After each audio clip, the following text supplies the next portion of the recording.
What was it like switching from the Marines to cybersecurity? It was tough in the beginning, but once I got my feet wet, it definitely sets me up for very good success. Once you slug it out and then you start finding your niche, what you want to do, I think you'll be able to find yourself a really good job. Who says tech can't be human?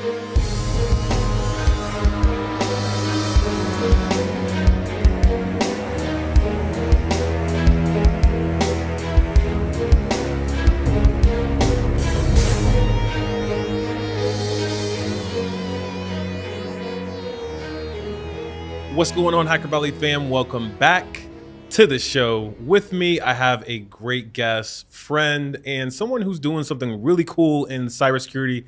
I have Nate Malicoat. Nate is threat intel engineer at ContraForce. Also, someone that's young, hungry, doing their thing. Most importantly, Nate, welcome to the show. Thank you. Appreciate it. Yes. We met through your father, who is David Malicoat, also one of our podcasters on the Hacker Valley Media Network. He's launching a show, the Professional CISO podcast. And then when I met you, I was shocked. I didn't know that his son was in cybersecurity. So what's it like working in the same industry as your parent? It's actually really cool. I get into a lot of stuff that normal people probably don't get into. So, obviously taking that for granted. It's really good because I get a good mentor, somebody that's been there, done that, and can talk to me a little more straightforward than probably most mentors can, because it's your dad. We can have this harder conversations, but yeah, I got into places that I never thought I would get to, talk to people I never got to talk to before, probably on my own. So definitely a nice leap forward compared to probably some people. Did he twist your arm trying to get you in? No, he kind of recruited me. He kind of threw the whole. So I'm a veteran. Served in the Marine Corps for 5 years, and he kind of was like, "Hey, I think you'd be really good for this. You've done security before in the Marine Corps. I think you'd be really good for this because you got that extra eye, kind of that gut feeling." And I was like, "You're right. I think that sounds kind of cool." I had done a networking class before at the local college, and I thought it was interesting enough to decide to make it a full career, and then quickly after the first 6 months of training, I was like, I don't think I'm leaving this industry. So it wasn't an arm twist by any means. It was definitely probably a little coaxing in the beginning, but once I found my footing, I was like, this is it. I bet there's a lot that you could do, and you and David have different roles and experiences that you're applying today. What was it like switching from the Marines to cybersecurity? Was that an easy transition? No, definitely not. For sure, because I did stuff in between. I was trying to go be a firefighter paramedic. Quickly realized that was not my forte. Mm-hmm. And when COVID hit, it was almost like an instance where I got to find something. Going from being on your feet all day to sitting all day behind a computer, definitely a different life. But I think a good life. I've learned quite a bit about computers that I never would have thought before. One of those you don't know what you don't know kind of things. Mm-hmm. And so vamping into the computer life, it was definitely interesting. But I wasn't totally lost. Luckily, growing up with David and having him as my father, there was some bits throughout life where I was like, okay, I get it now. So. How long have you been in the industry now? Going on 4 years. 4 years. Yeah. Okay. Started out working at an MSSP, actually owned by my father. Okay. So he was my mentor. Got trained. And boss. Oh yeah. And dad. So it was very interesting dynamic. So I get a lot of kind of side eye moments, but it wasn't like that. It was very professional. I had a very rough 6 months of training, learning everything from business to security engineering, being a security analyst, being customer service, customer success, stuff mm-hmm. that I was like, I never knew that I would have to do this to be in these kind of positions. But I definitely learned a lot. After those 6 months, I felt like I had my feet solid underneath me. Very basic. Hey, there's an alarm going off. This is the information it's telling me. Pass it to the customer, and then eventually I was able to lead a team and work as a cyber team lead. Yeah.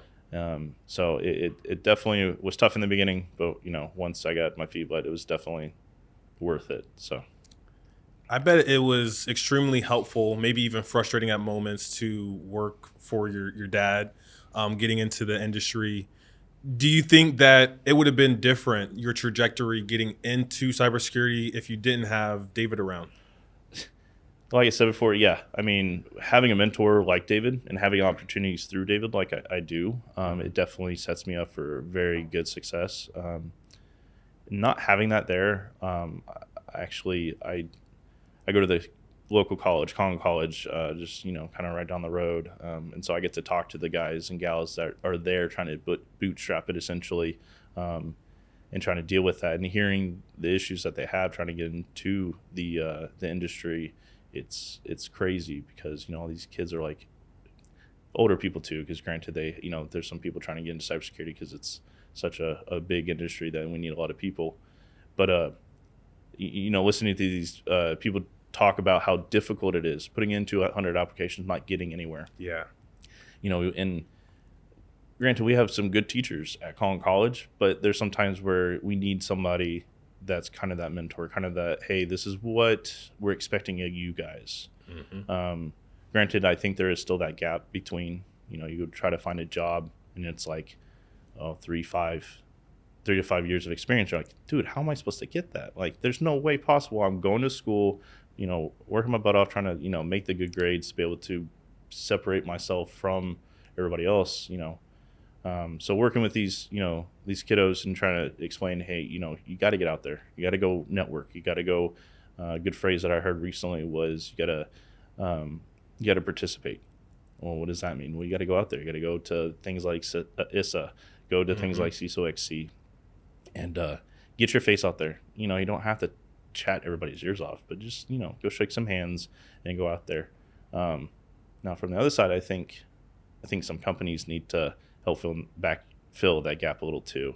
Granted, it can be hard to do that, but I think if we can get more internships and apprenticeships and programs that can fill in that gap and have that quote experience that they're looking for, I think we can get more really good qualified people into the industry and be able to bolster the industry as a whole. Right. When I got in, I refused to do one thing, and it was help desk. I think that working in the SOC is a little bit of like that new help desk. A lot of people don't necessarily want to work in the SOC, but they might feel as though they have no choice because they need 3 to 5 years experience to get threat intel engineer title. For the people that you mentor, or people that you speak to, how do you get them past the entry level job requirement? Is there a way around it, breaking into cybersecurity today? I think it's a little tough to get past some of the junior level. Speaking from experience, I think working as a threat intelligence engineer and have had worked in a SOC, there's stuff in the SOC that I would not know to be able to help my job today.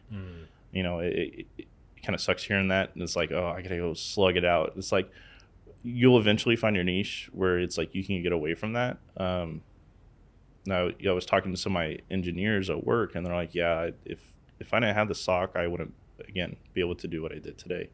And so I think if you can't, because there's still an issue trying to get into a SOC even, because they want, still 3 years. They're like, how? Right. The help desk, anything that can get you in there,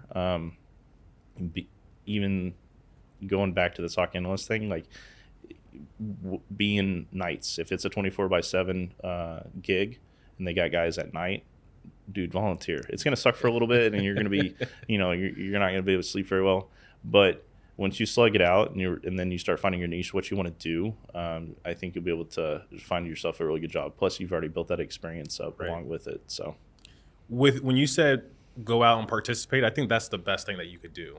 Even if it's at your job, like you're saying, take that night shift, see what it's like. Maybe you'll enjoy it, maybe you won't. But understanding that is still knowledge, understanding what your preferences are, where your strengths are at. I think it could lead to a lot of discovery and opportunity. How have you been participating, being 4 years into the game? What's your level? Yeah, so with me, I try to, granted, I have a really good resource to be able to get into some places that probably other people want to get into. CISO XC, Yeah, executive conference. Yeah, exactly. So for me, it's a little easier, but even I try to backfill. What I mean by that is I tried to get, if I have an extra ticket or if I have an extra, hey, a +1 or whatever, I've invited people, granted not too many can come out because it's, on a random Thursday in the middle of the day and it's like, I got to go to work or whatever. But, I try to help the other side of the ballpark where I'm trying to push myself, this way toward the leadership, toward, all the other CISOs. I'm still trying to over here, try to help some guys and gals out. So, yeah, stuff like I said, CISO XC, the ISA, even virtual stuff, just learning from other people, like SANS, for instance. I'm on there all the time learning about different things. So, participate where you can. I mean, granted, sometimes tickets can be expensive, so I totally get it. But if it's, a local chapter that you can go visit at, the school or whatever, try to get into there. Yeah. When I got into cybersecurity, I think one of the top positions that you could get was head of security. Like, that was the title. And today, a lot of my peers, they want the CISO title. They think that that's the title to end all titles. What about, from your perspective, what is that goal that you want to reach or that title that you ultimately want to achieve? Well, whenever I worked in the SOC, I wanted to become the manager. That was the first thing. I wanted to work toward being a manager of the SOC. For me now, having a little bit more experience than I did a couple of years ago, first I want to be a security architect. And then eventually I think with the knowledge I've had and kind of the experience I've had, marrying that up with the business side that I've learned over the last few years, I think I could be a pretty good CISO. I'm not trying to pat myself on the back there, but I think, mapping it out more of in that sense of mapping it out and trying to figure out, what I need to learn. I think, being technical and being business savvy at the same time, you could be a really good CISO. Yeah. So, maybe CISO in 10 years won't be the be all right now. I think most young security people are like, yeah, CISO. And, maybe I'm still too young in my career where Nate, CISO isn't exactly what you want to do. But, right now that's kind of where I'm gearing toward, working the tech side of it, trying to get out there and learn the business side of it, talk to those people out there and see where it takes me. I saw this report from Hitch Partners that was talking about the salaries for CISOs. There's private companies, and then there's publicly traded, and there's even like government organizations, public sector. And in this report, it said that CISOs that work at privately owned companies that are S&P 500 or even publicly traded, average salary is $450,000 base, not including bonus and stock. Is that what gets you excited about being a CISO? Honestly, no. I get told over and over and over again, cybersecurity has so much money into it. There's many jobs that you'll find yourself making a ton of money. Yeah. Right. Your co-founder, he's making some really good money at Netflix. He wasn't a CISO. Right. And so it motivates me a little bit because then I know I can supply for my family, right, in that aspect. But, I mean, for me, it's the experience. The reason I'm at ContraForce is because of what I do today.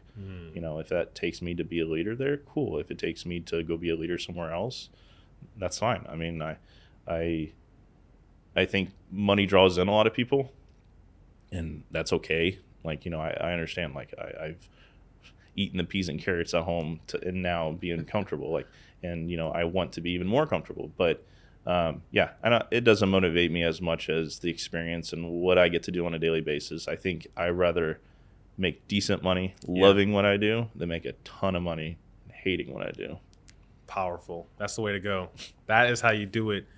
When you look at your peers, people that are in a similar situation, out of college or the Marine or the military, and few years of experience, what's your piece of advice for them to kind of walk that same path that you're walking, but you're walking at an accelerated pace?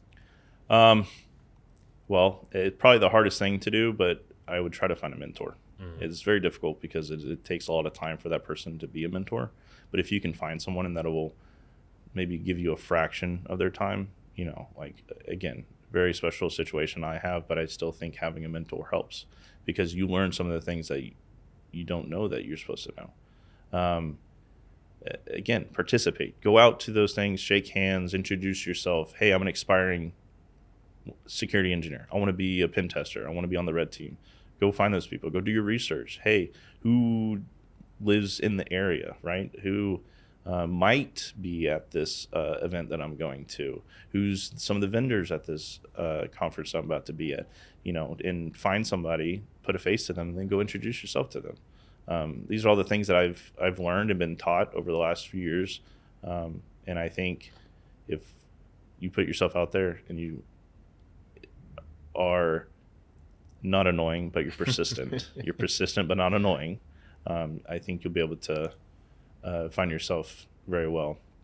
That's the way to go. Be persistent. Don't be annoying. Find a mentor. I think that is sound advice. That's something that everyone should be doing. I feel even for me, someone that practiced cybersecurity for a long time, that is on the fringe through media, I still need more mentors. So I think that is great advice.